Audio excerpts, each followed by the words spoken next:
Welcome back to Mihiravani YouTube channel. మీ doctor Sundari ప్రేక్షకులందరికీ నూతన ఆంగ్ల సంవత్సర శుభాకాంక్షలు. మనం ఈ సంవత్సరంలో 2020 ఫలితాలు ఒక్కొక్క నక్షత్రం గురించి తెలుసుకుంటున్నాం. దానిలో భాగంగా 9వ నక్షత్రమైన ఆశ్లేష నక్షత్రం తెలుసుకుందాం.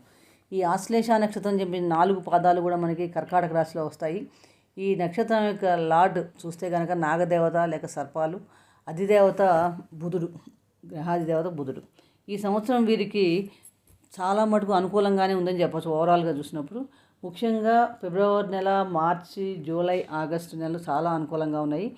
ఈ సంవత్సరంలో మీరు సొంత ఇల్లు కొనాలనుకునే వారికి వాళ్ళ కోరిక నెరవేరుతుందని చెప్పవచ్చు. అలాగే వాహనం కూడా కొనుగోలు చేసే అవకాశాలు ఎక్కువగా కనిపిస్తున్నాయి. కుటుంబ సభ్యుల యొక్క సహాయ సహకారాలు మీకు పూర్తిగా ఈ సంవత్సరం చక్కగా లభిస్తాయి. కానీ ఆరోగ్యం విషయంలో కూడా కొద్దిపాటి జాగ్రత్తలు ఎక్కువగా తీసుకోవాలి.